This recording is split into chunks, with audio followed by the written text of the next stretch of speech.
नमस्कार, India voice पर स्वागत है आपका। मैं हूं आपके साथ प्रियंका मिश्रा। बुलेटिन की करेंगे शुरुआत। लखनऊ से बड़ी खबर सामने आ रही है। पूर्वांचल में सपा को लगा बड़ा झटका। पूर्वांचल में सपा को लगा बड़ा झटका। पूर्व मंत्री नारद राय ने छोड़ा सपा का साथ। पूर्व मंत्री नारद राय ने छोड़ा सपा का साथ। लखनऊ में अमित शाह से की मुलाकात। लखनऊ में अमित शाह से की मुलाकात। देर रात कार्यकर्ताओं के साथ की मीटिंग। मंच से मेरा नाम नहीं लिया गया, मेरे खिलाफ साजिश हुई। लखनऊ में अमित शाह से की मुलाकात। देर रात कार्यकर्ताओं के साथ की मीटिंग। मंच से मेरा नाम नहीं लिया गया, मेरे खिलाफ हुई साजिश। अगर नेताजी होते तो ऐसा ना होता। नारद राय का यह बयान सामने आया है। गृह मंत्री अमित शाह से की मुलाकात। मंच से नाम नहीं लेने को लेकर नाराजगी। कहा अगर नेताजी होते तो ऐसा नहीं होता।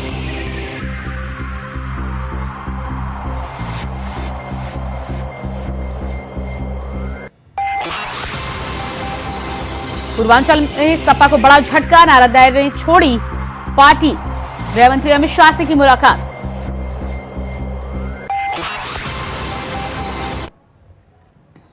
बलिया से समाजवादी पार्टी के कद्दावर नेता और पूर्व मंत्री नारद राय ने समाजवादी पार्टी से इस्तीफा दे दिया है। नारद राय ने मंच से जय श्री राम का नारा लगाकर सपा को बाय बाय कह दिया।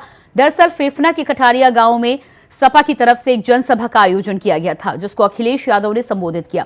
नारद राय का आरोप है कि सभा में अखिलेश यादव ने उनका नाम नहीं लिया, उनका अपमान किया गया, जिस कारण वो नाराज हैं। उन्होंने कहा कि अब साइकिल पंचर होगी, समाजवादी पार्टी से हमारा कोई रिश्ता नहीं।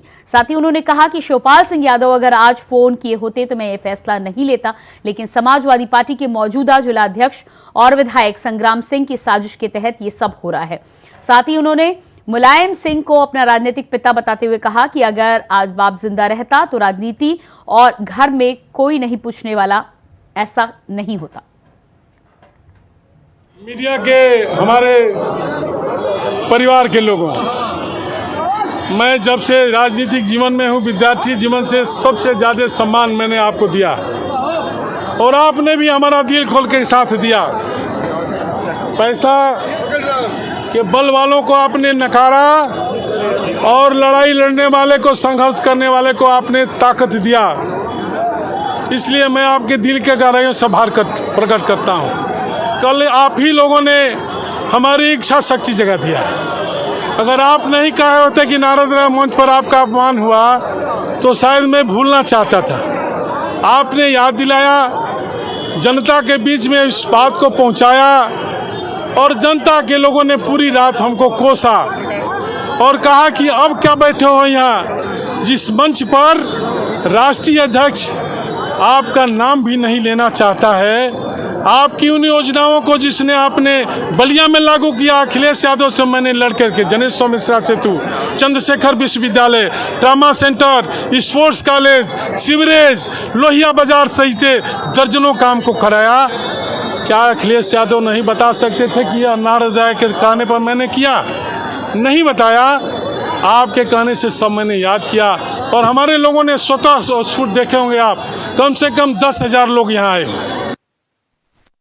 समाजवादी पार्टी के नारद राय ने समाजवादी पार्टी से अपना नाता तोड़ लिया है। साफ तौर पर नाराजगी जाहिर की है। उनका कहना है कि लंबे समय तक समाजवादी पार्टी में रहकर उन्होंने क्षेत्र के लिए काम किया, विकास का काम किया और सभा में जिस तरह से अखिलेश यादव ने उनका नाम नहीं लिया, उससे उन्हें गहरी नाराजगी है। साथ ही साथ उन्होंने नेताजी मुलायम सिंह को याद करते हुए कहा कि अगर बाप जिंदा होता तो पार्टी और घर में ऐसा नहीं होता।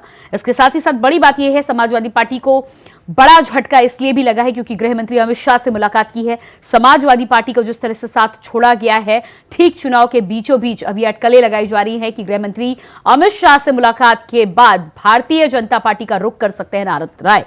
और गृह मंत्री अमित शाह से मुलाकात के बाद अगर भारतीय जनता पार्टी की सदस्यता ग्रहण करते हैं और ठीक चुनावों के बीचे बीच 7वें चरण के मतदान से पहले नारद राय भारतीय जनता पार्टी का रुख करते हैं तो पूर्वांचल की 27 सीटों को लेकर बीजेपी की जो रणनीति और बीजेपी के जो दिग्गज लगातार 4-5 दिनों तक पूर्वांचल और वाराणसी में डेरा डालने वाले हैं, उस रणनीति को कहीं ना कहीं बल मिलेगा। नारद राय भारतीय जनता पार्टी के खेमे में आकर समाजवादी पार्टी को नुकसान और बीजेपी को अंतिम चरण में फायदा पहुंचाने में अहम भूमिका निभाने का काम कर सकते हैं। हालांकि इसका नतीजा किस तरह का निकलेगा ये तो आने वाला वक्त बताएगा।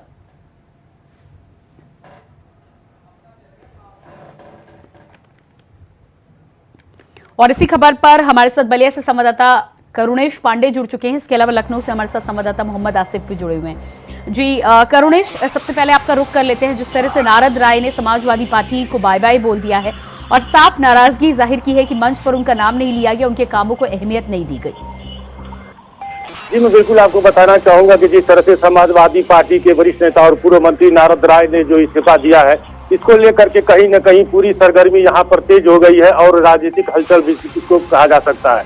मैं आपको बता दूं कि 26 तारीख को सपा के जो प्रमुख हैं, राष्ट्रीय अध्यक्ष जो है, वो कटरिया गांव में पहुंचे थे, जहां पे उन्होंने जनसभा को संबोधित किया था। उस मंच पर सारे बलिया के जो दिग्गज भाजपा नेता थे सभी मौजूद थे, जिसमें नारद राय भी मौजूद थे। और वहां पर जब अखिलेश यादव ने जब नाम लिया, सभी नेताओं का नाम लिया, उसमें जो है नारद राय का नाम उन्होंने नहीं लिया।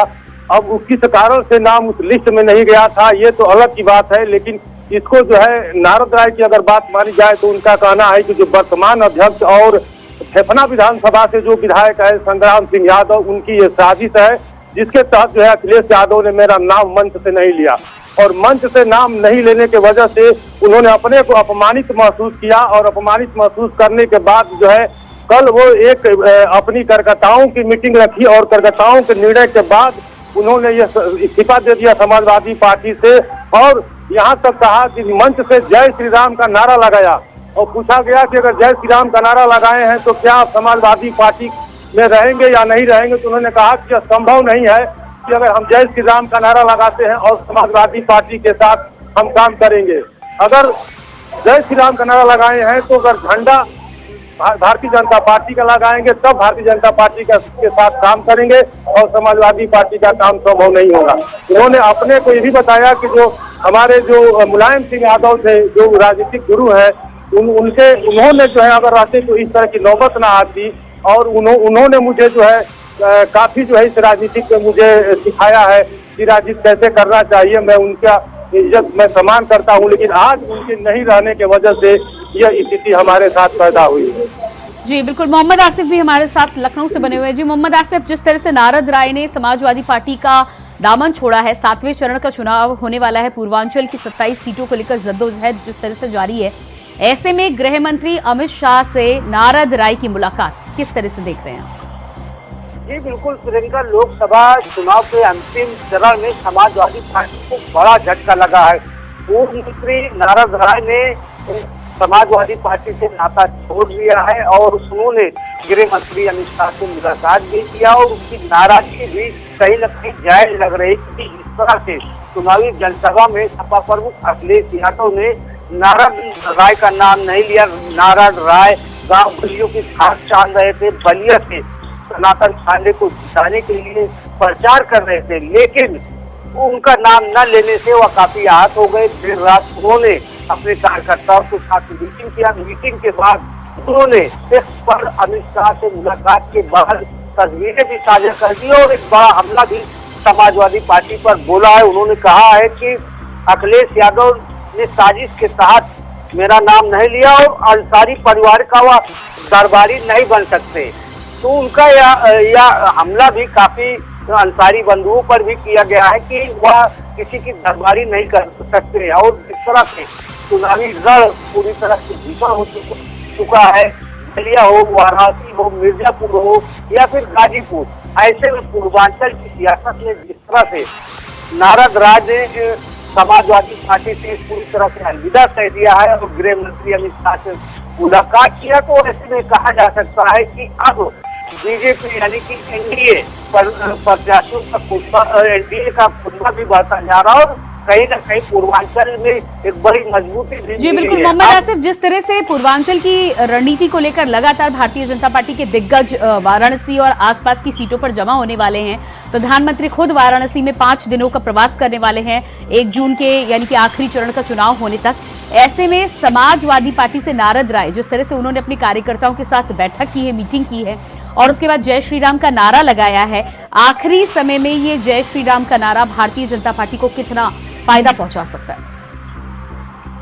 देखिए, जिस तरह से नारद राय का जो एक्स पर उन्होंने तस्वीरें साझा की है साथ ही साथ और इससे यही अंदाजा लगाया जा रहा है कि निकट भविष्य में नाराज राय बीजेपी ज्वाइन कर लेंगे और वह बीजेपी के लिए चुनाव प्रचार नहीं करेंगे। तो ऐसे में कहीं ना कहीं जो सियासत है इंडिया गठबंधन की वह फेल होती दिख रही है। और बात करें अगर वाराणसी की, तो वाराणसी में जेपी नड्डा, पीएम नरेंद्र मोदी भी आज शाम को आ जाएंगे। और सबसे बड़ी बात यह है कि वाराणसी में हर मोहल्ले में एक मंत्री ने चुनावी कमान संभाली है। और देखा जा सकता है यहाँ पर वाराणसी में कि यहाँ पर जो कैबिनेट मंत्री स्तर के हैं, राज्य मंत्री स्तर के हैं, उन्होंने मोहल्लों की कमान संभाली है। तो जिस तरह से पीएम मोदी के वोट मार्जिन बढ़ाने के लिए जो कसरत चल रही है बीजेपी की, और दूसरा पहलू अगर इंडिया गठबंधन की देखा जाए तो पूर्वांचल में उनके नेता उनके साथ छोड़ रहे हैं।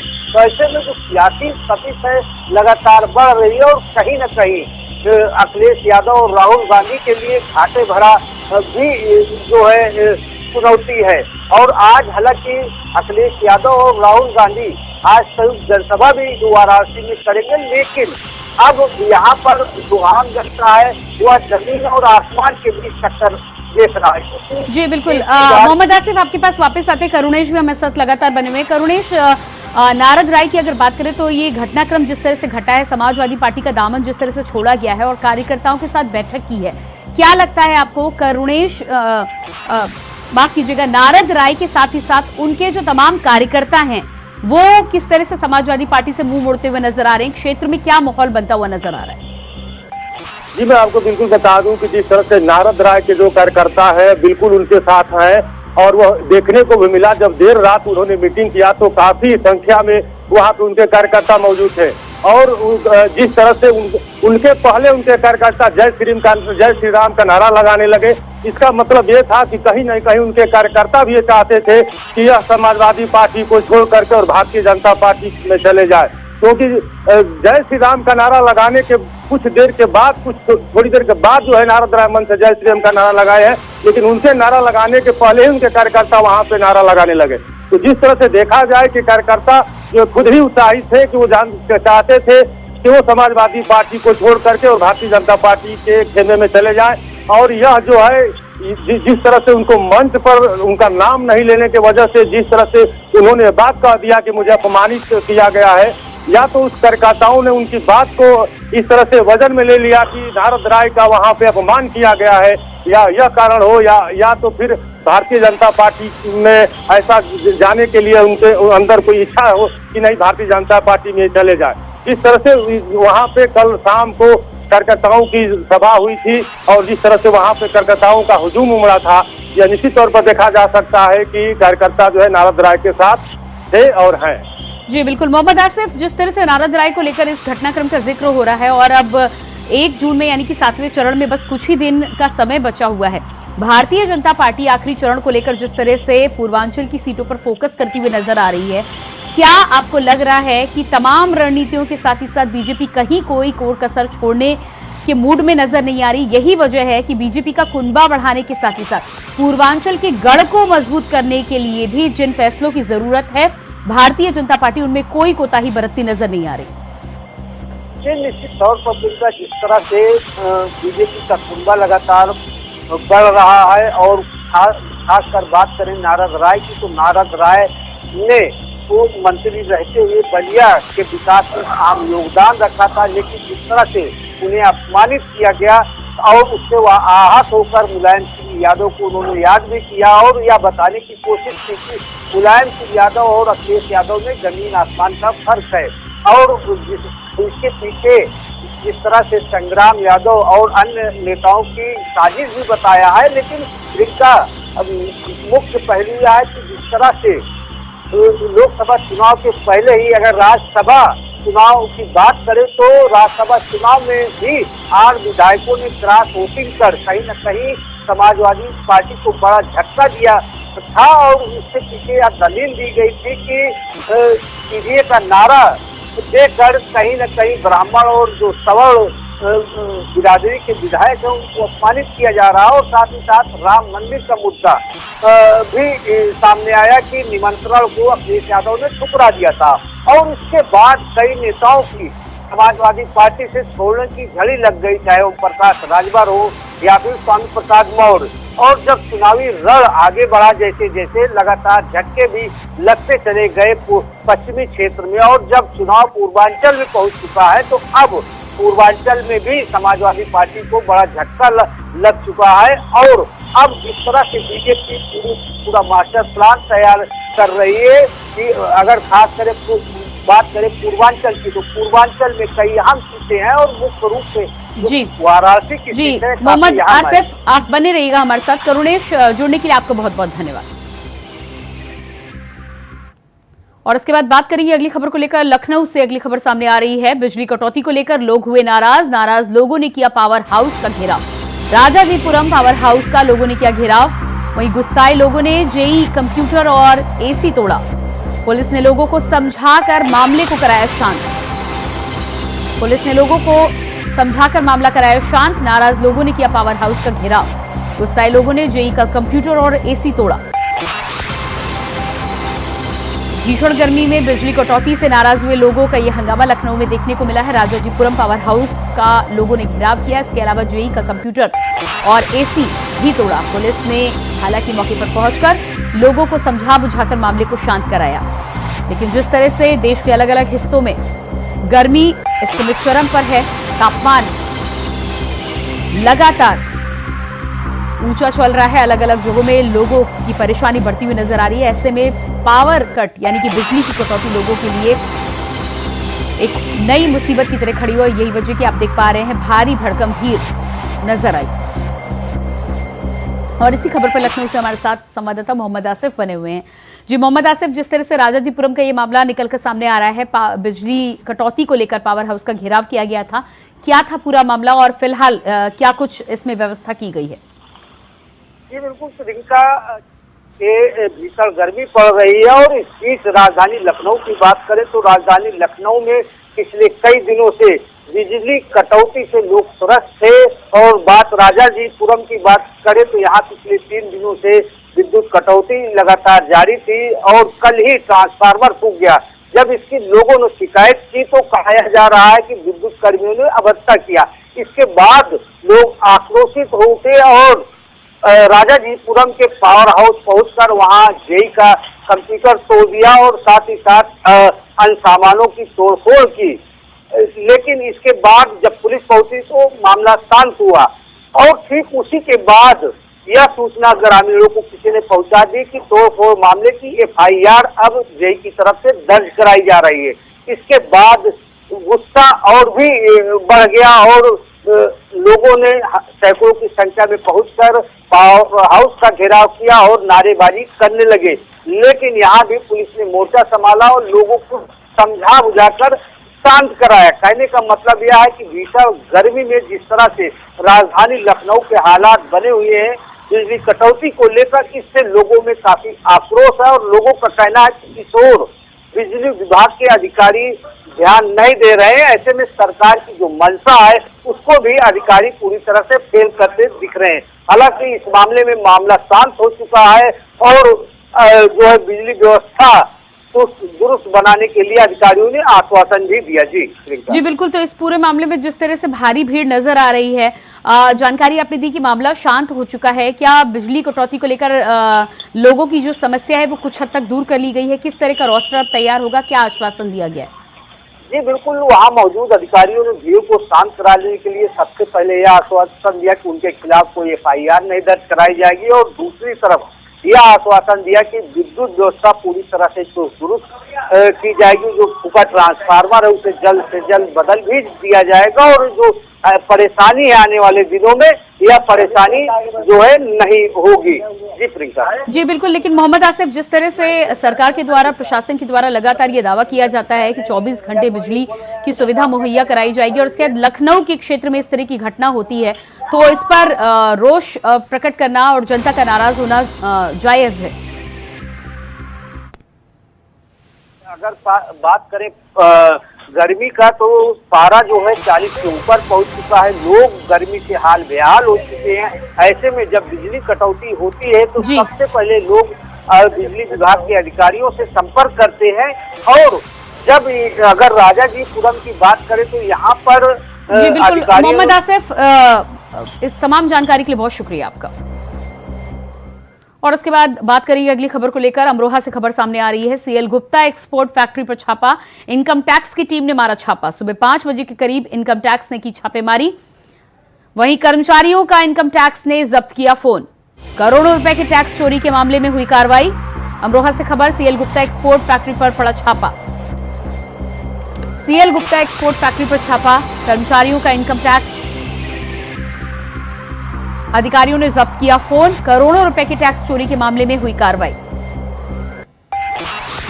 तो अमरोहा से ये खबर निकलकर सामने आ रही है। सीएल गुप्ता एक्सपोर्ट फैक्ट्री पर छापा पड़ा है। इनकम टैक्स की टीम ने ये छापा मारा है। इसके अलावा कर्मचारियों का इनकम टैक्स की टीम ने फोन जब्त किया है। करोड़ों रुपए के टैक्स चोरी के मामले में ये कार्रवाई की गई है। तो लगातार जिस तरह से अलग अलग जगहों पर इनकम टैक्स की कार्रवाई चल रही है। और इसी खबर पर हमारे साथ संवाददाता मोहम्मद इमरान जुड़ चुके हैं। जी मोहम्मद इमरान, जिस तरह से सीएल गुप्ता एक्सपोर्ट कंपनी पर आईटी विभाग का छापा पड़ा है और कर्मचारियों के फोन भी जब्त किए गए हैं, क्या कुछ पूरी कार्रवाई हुई है और इस समय ताजा हालात क्या है? जी मोहम्मद इमरान, क्या मेरी आवाज आप तक पहुंच पा रही है?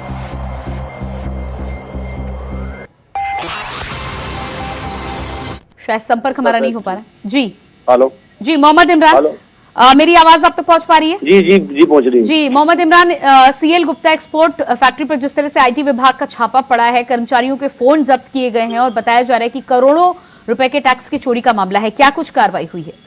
देखिए, मैं आपको बता दूं, पूरा मामला डिडोली कोतवाली क्षेत्र के नेशनल हाईवे स्थित सीएल गुप्ता फैक्ट्री का है, जहां पर सुबह आईटी विभाग की टीम ने 5 बजे से छापेमारी शुरू की, जहां पर स्थानीय प्रशासन और पुलिस की टीम भी छापेमारी कार्रवाई में मौजूद है। जहां पर बताया जा रहा है कि करोड़ों रुपए के टैक्स चोरी का अंदेशा यहां पर है। जहां पर सीएल गुप्ता फैक्ट्री में छापेमारी की गई है। जो भी सीएल गुप्ता फैक्ट्री के कर्मचारी हैं, उन सभी का मोबाइल फोन टीम ने जब्त कर लिया है। और फिलहाल जो भी छापेमारी कार्रवाई चल रही है सुबह 5 बजे से अभी तक लगातार छापेमार कार्रवाई है, क्योंकि जिस तरह से टैक्स चोरी, करोड़ों रुपए के टैक्स चोरी की बात कही जा रही है, उसको लेकर फैक्ट्री कर्मचारियों को पूरी तरह से फैक्ट्री के अंदर रोक कर ही रखा है। और जो भी यहाँ के अन्य लोग हैं उनको फैक्ट्री में जाने की अनुमति नहीं है। हालांकि मीडिया को भी फैक्ट्री के अंदर जाने की अनुमति नहीं है।